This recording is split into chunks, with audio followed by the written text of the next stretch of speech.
नमस्कार, न्यूज़ कुंभ में आपका स्वागत है। इस वक्त हम मौजूद हैं रायबरेली में। लगातार हम चुनावी यात्रा पर निकले हुए हैं, जगह जगह जा रहे हैं और जनता से जानने की कोशिश कर रहे हैं कि इस बार का जो है माहौल क्या है। इस वक्त हम रायबरेली हाईवे पर मौजूद हैं। यहाँ कुंदनगंज गांव है, यहाँ पर कुछ लोग मौजूद हैं, उनसे जानेंगे कि इस बार जो रायबरेली का जो माहौल है वो क्या है। जी सर, क्या नाम है आपका? मेरा नाम है डॉक्टर बुद्धदेव शेखदर्स। हम यही कुंदनगंज के ही रहने वाला हूँ। तो इस बार चुनाव सभा चल रहा है जगह जगह पे, लेकिन लेट है। रायबरेली में प्रत्याशी आने में काफ़ी लेट किया, डिक्लेरेशन भी काफ़ी लेट हुआ है, अंतिम चरण में है। तो जो प्रत्याशी यहाँ लेट आए हैं, क्या लग रहा है इससे कहीं ना कहीं कोई खमी खलेगी? नहीं, खमी क्या, देखिए एक बात हमारा जो माने नॉलेज है वह हम जितने तक जानता हूँ वह समझ में आ रहा है। हम ये जरूर कहेंगे कि तूफान तो बीजेपी का है, इसमें कोई दो राय नहीं है। लेकिन साथ साथ जहाँ पे राहुल जी को हमारा रायबरेली में भेजा गया है, और राहुल जी के माता जी से पहले भी सांसद थे, लेकिन पब्लिक के सोच व पब्लिक के विचार में जो आते हैं, पिछले संसद में श्रीमती सोनिया गांधी जी ने हमारा रायबरेली में एक भी विकास के नाम पे कुछ किया ही नहीं। उन्होंने यहाँ से इलेक्शन लड़े, इलेक्शन जीते, हाथ हिलाना छोड़ के, हाथ ऐसे ऐसे हिलाना छोड़ के उन्होंने रायबरेली जनता को, हमें तो नहीं लगता है कुछ दिया है। इससे पहले के समय में जब बीजेपी नहीं था तब सुना जो जगह जगह पे उन्होंने शिलान्यास किया, लेकिन कभी मोड़ के नहीं देखा उन्होंने। और जहाँ तक इलेक्शन के हार जीत की बात है, देखिए हर जिले पे हर जगह पे कुछ लोगों के माइंड सेटअप होता है, कुछ लोग कुछ पार्टी के होते हैं, कुछ लोग कुछ अपने स्वार्थ पे इलेक्शन पे शामिल होता है। जो जहाँ पे देखता है मेरे प्रॉफिट है, माने व्यक्तिगत प्रॉफिट है, तो लोग वोटिंग उधर करते हैं। लेकिन देश के लिए जिन लोग सोचने वाले हैं, उनके वोटिंग के जो तरीका होता है व वोटिंग के जो सोच होता है, वो टोटली फोकस देश के ऊपर होता है। जो व्यक्ति देश के लिए काम करेंगे, देश के लिए सोचेंगे, और एक ये हिंदुस्तान है जो हिंदू बहुल समाज को सुरक्षित रखने के लिए कोशिश करेंगे। कारण मैक्सिमम ही विपक्ष हम लोग जो देख रहा हो, लगातार हिंदू के ऊपर टारगेट करता है। ये बहुत गलत बात है, जो जिस चीज़ को सोचना चाहिए आदमी को, व दूसरे ऑपोजिट पॉलिटिशियंस को इस बात को सोचना चाहिए। तो कहीं ना कहीं जैसे आपने कहा कि जो विपक्ष है टारगेट कर रहा है, तो मोदी जी भी तो कहते हैं सबका साथ सबका विकास, तो उसमें हिंदू भी आता है, मुस्लिम भी आता है, सिख भी आते हैं, ईसाई भी आते हैं। तो कहीं ना कहीं अगर ऐसी बातें होती हैं तो क्या वो लोकतांत्रिक जो है उसमें करना गलत है? नहीं, देखिए हमारा जो संविधान 1947 साल में लेके आया था, तो संविधान में काफ़ी कमी तो है ही, और उस संविधान को लगातार संशोधित हो रहा है। उसके रीज़न है, संविधान के लिए जनता नहीं है, जनता के लिए संविधान है। तो जनता की जिस चीज़ की ज़रूरत होता है संविधान में समय समय पे वो चेंज किया जाता है, और हो भी रहा है।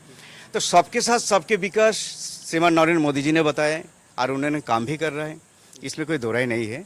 जो न्यूट्रली हम इस बात को कहेंगे, देखिए हम उस पार्टी के नहीं हो, हम एक आम पब्लिक हो, तो हम इस बात में ज़रूर कहेंगे जो उनके जो एक्टिविटीज़ है और उनको देश को लेके जो सोच है, रियली हम सैल्यूट करते हैं उनको, और ग्रेट पर्सन है। तो कहीं ना कहीं जैसे अब मैं बात करना चाहूँगा रायबरेली पे जाना चाहूँगा, तो रायबरेली की जो जनता है वो जो माहौल क्या देखना चाहते हैं? देखिए पहला बात है, हमारा रायबरेली से कहा जाता है जो इससे पहले इंदिरा गांधी को जाना जाता था, इंदिरा गांधी के कारण रायबरेली को जाना जाता था, फिर उसके बाद राजीव गांधी के कारण रायबरेली को जाना जाता था, फिर सोनिया गांधी के कारण जाना जाता था। लेकिन एक बात सही है, जाना तो जाता है, लेकिन विकास आप देख लीजिए, एक डिलीवरी किसी रोड से जाएंगे, हमें तो लगता है वो रोड में ही हो जाएगा। लेकिन वर्तमान समय संसद हमारा श्रीमती सोनिया गांधी जी है, उनके भी निधि होते हैं, निधि में ढेर सारे करोड़ रुपए आते हैं, पता नहीं वो पैसा कहाँ चले जाते, क्या डेवलपमेंट होता है, क्या करते हैं। वो पैसा उन्होंने आपने ही संसद पे लगाते, संसदीय क्षेत्र पे लगाते, तो विकास बहुत अच्छे होते। मान लीजिए कहा जा रहा है जनता जो आप जैसे आपने कहा कि सोनिया गांधी जी हैं, उन्होंने जो उनके सांसद निधि का उपयोग नहीं किया।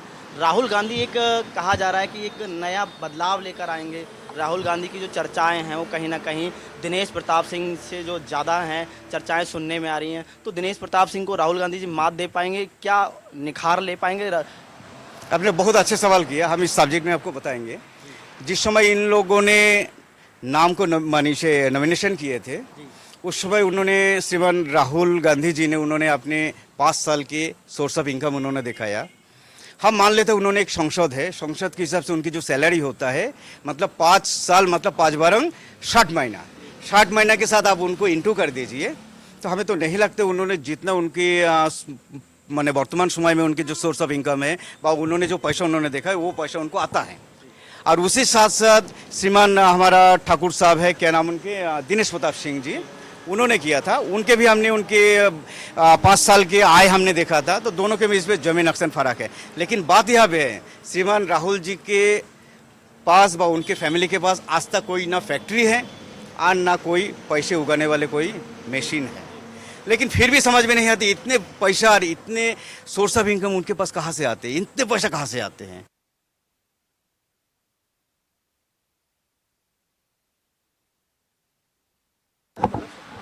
ओके ना। एक स्टेटमेंट हम देना चाहेंगे। हाँ, हाँ, बस हमारे निवेदन है, आप उसको थोड़ा सा बिल्कुल। ओके।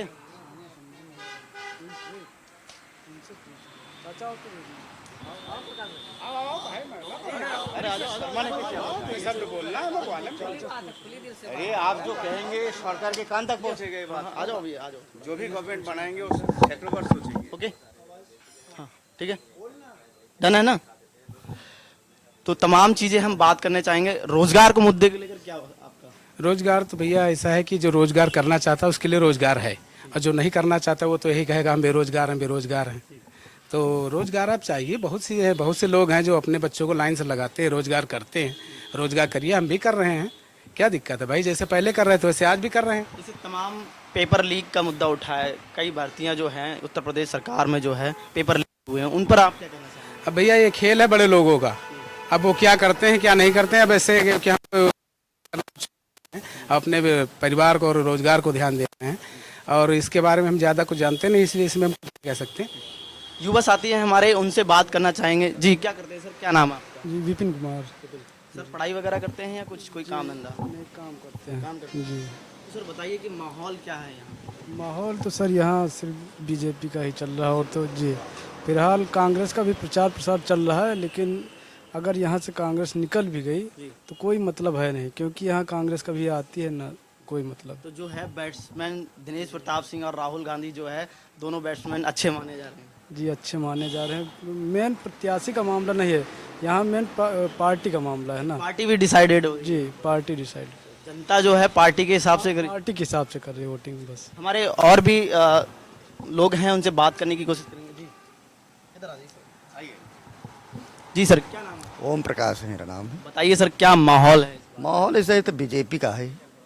जी बीजेपी का ही, दिनेश प्रताप सिंह का माहौल बढ़िया चल रहा है। जो मुद्दे हैं इस बार रायबरेली के जनता के, किन मुद्दे पर विचार करेगी?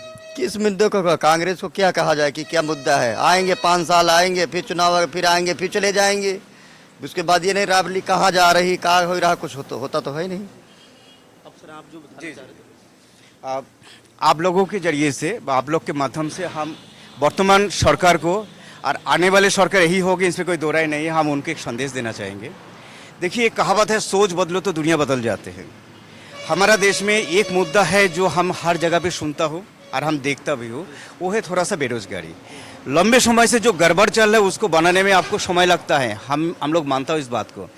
लेकिन आप लोग इसके साथ साथ आने वाले सरकार पे जब आप होंगे, एक चीज़ जरूर ध्यान रखिए, एक व्यक्ति को नौकरी देने के बजाय एक की तनख्वाह में क्यों ना 3 व्यक्ति को तनख्वाह माने आप सर्विस देते हैं। एक आदमी को जितने आप सैलरी देते हैं उसी में 3 आदमी को आप सर्विस देते हैं, तो 3 परिवार जी जाते हैं, जहाँ पे लगभग रोजगार भी मिलता है। जहाँ पे वर्तमान समय में देश में लगभग 30% गवर्नमेंट सर्वेंट है, उस समय देश में लगभग 90% गवर्नमेंट सर्वेंट होंगे, उसमें हर बिजनेस। जी सर, जैसे अगर बात करें, आपकी जो लैंग्वेज है वो कहीं ना कहीं पश्चिम बंगाल से, आप वहीं से बिलोंग करती हैं? मेरे बचपना पश्चिम बंगाल पे ही बीता है। हमने लगभग यहाँ पे 6वां बार इलेक्शन में शामिल होंगे, वोटिंग करेंगे। मतलब देखने जाए तो करीब 30-35 साल से हम यहाँ पे हो। यहाँ पे ही मेरे घर द्वार है, जमीन जायगा था, यहाँ पे ही प्रॉपर्टी है, सब कुछ है। तो लगातार लंबे समय से हम देख रहा हूँ जी यहाँ की राजनीति, यहाँ के। लेकिन राजनीति में हम तो कहेंगे रायबरेली हमने पहले 30 साल पहले आके जो देखा था, 30-35 साल, थोड़ा बहुत चेंज वर्तमान सरकार आने के बाद हुआ है। नेशनल हाईवे बना है, और कुछ जो फैक्ट्रीज वगैरह आम पब्लिक के जो डेवलपमेंट हुआ, उसी रोड के साथ रिलेटेड जितना जो है वही हुआ है। ये वर्तमान सरकार के ही देन है, लेकिन इससे पहले हमने कुछ देखा नहीं था। यहाँ पे बैलगाड़ी हमने आके देखा था, बैलगाड़ी चलते जो हमने कभी कोलकाता में नहीं देखा था। यहाँ पे आके हमने देखा था लोग घोड़ा के व गधे के इस्तेमाल करना, जो हमने कोलकाता में कभी नहीं देखा था। हमने कहीं ना कहीं आपने जो बदलाव है यहाँ आकर देखा, कहीं ना कहीं जो है नई परिस्थितियों को जानने की कोशिश। नहीं, ये देखिए यहाँ पे जो बदलाव हुआ है वो व्यक्तिगत बदलाव हुआ है, पॉलिटिकल साइड से कोई भी बदलाव नहीं। आज भी राजनीति करते हमने लगातार टीवी में देख रहा हूँ, श्रीमान राहुल गांधी जी उन्होंने एक संविधान हाथ में लेके चल रहा है। हमारा समझ में नहीं आ रहा है जी देश के मुद्दा क्या है, वो क्या कर रहा है। एक संविधान लेके चल रहे देश में, तो संविधान के साथ कोई छेड़छाड़ नहीं कर रहा है, या संविधान को खत्म करने के लिए कोई बात नहीं कर रहे, या संविधान को हटाने के लिए कोई बात नहीं, तो पब्लिक को क्यों बुद्ध बना रहे हैं। आप मेन मुद्दा पे आइए ना, हमें खुशी होंगे जी आप मेन मुद्दा पे बात करेंगे। हाँ, इस देश में देखिए कांग्रेस सरकार लगातार हमें माने जितना भी है लगभग 55-60 साल से हमारा देश में राज कर रहा है, बा सरकार चला रहा है। लेकिन ये सबसे ज़्यादा दुख के बात आते हैं तब जी 10 साल हमारा देश में नए एक पार्टी सरकार बना रहा है, बा सरकार चला रहा है। इतने सालों के बाद 1947 साल के बाद से आज उनको घर घर में टॉयलेट बनाना पड़ता है, तो क्या ये कांग्रेस सरकार के विकास था। ये सोचने की बात है, आपको सबको सोचना पड़ेगा इस चीज़ को, जो हम किसके हाथ में देश के राजदंड देता हो और वो हमारा देश को किस तरह चलाएंगे, किस तरह विकास करेंगे। आप विकास देखेंगे तो छोटा सा बात आपको कह रहा हूँ जी 55 साल के बाद 56 साल के बाद बीजेपी गवर्नमेंट आने के बाद घर घर में टॉयलेट बन रहा है। ये सबसे बड़ी एक संदेश देना चाहेंगे। देखिए एक कहावत है, सोच बदलो तो दुनिया बदल जाते हैं। हमारा देश में एक मुद्दा है जो हम हर जगह पे सुनता हो और हम देखता भी हो, वो है थोड़ा सा बेरोजगारी। लंबे समय से जो गड़बड़ चल रहा है उसको बनाने में आपको समय लगता है, हम लोग मानता हूँ इस बात को।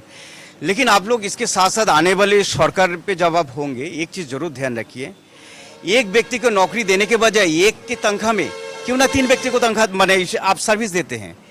एक आदमी को जितने आप सैलरी देते हैं उसी में 3 लड़का को 3 आदमी को आप सर्विस देते हैं, तो 3 परिवार जी जाते हैं, जहाँ पे लगभग रोजगार भी मिलता है।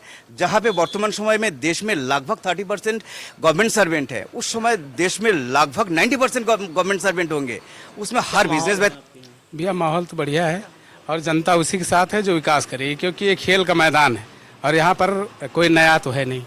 बहुत से खेल में विजय किसने प्राप्त की वो भी सबके सामने, और जो अच्छा खेलता है वही विजय को हासिल करता है। और अच्छा खेलने का मतलब है कि ईमानदारी से खेलना और खेल के जीतना, तो वही माहौल है भैया, बढ़िया माहौल। इस बार जो है खिलाड़ी बैट्समैन कौन नहीं, यहाँ अच्छा ऐसा है कि रायबरेली का आप चाहे सौभाग्य समझिए चाहे दुर्भाग्य समझिए, ये कांग्रेस का संसदीय क्षेत्र था और जहाँ तक उम्मीद की जा रही है यहाँ से कांग्रेस, तो भैया ऐसा है कि जो रोजगार करना चाहता है उसके लिए रोजगार है, और जो नहीं करना चाहता वो तो यही कहेगा हम बेरोजगार हैं बेरोजगार हैं। तो रोजगार आप चाहिए, बहुत से लोग हैं जो अपने बच्चों को लाइन से लगाते हैं, रोजगार करते हैं।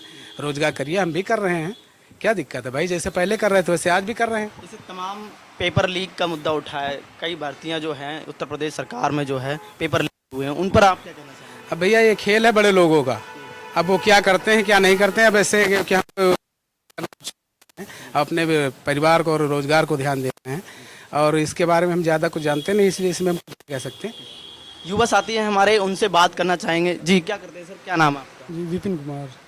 सर पढ़ाई वगैरह करते हैं या कुछ कोई काम धंधा। नहीं, काम करते हैं। काम करते हैं जी। तो सर बताइए कि माहौल क्या है यहाँ। माहौल तो सर यहाँ सिर्फ बीजेपी का ही चल रहा है, और तो जी फिलहाल कांग्रेस का भी प्रचार प्रसार चल रहा है, लेकिन अगर यहाँ से कांग्रेस निकल भी गई तो कोई मतलब है नहीं, क्योंकि यहाँ कांग्रेस कभी आती है ना कोई मतलब। तो जो है बैट्समैन दिनेश प्रताप सिंह और राहुल गांधी जो है दोनों बैट्समैन अच्छे माने जा रहे हैं। जी अच्छे माने जा रहे हैं। मेन प्रत्याशी का मामला नहीं है यहाँ, मेन पार्टी का मामला है ना। पार्टी भी डिसाइडेड हो। जी पार्टी डिसाइड, जनता जो है पार्टी के हिसाब से करी। पार्टी के हिसाब से कर रही है वोटिंग। हमारे बताइए सर क्या माहौल है। माहौल ऐसा है तो बीजेपी का है जी, बीजेपी का ही दिनेश प्रताप सिंह का माहौल बढ़िया चल रहा है। जो मुद्दे हैं इस बार रायबरेली के जनता के, किन मुद्दे पर विचार करेगी। किस मुद्दे को कांग्रेस को क्या कहा जाए कि क्या मुद्दा है। आएंगे 5 साल आएंगे, फिर चुनाव, फिर आएंगे फिर चले जाएंगे, उसके बाद ये नहीं राबली कहाँ जा रही, कहाँ हो रहा, कुछ होता तो है।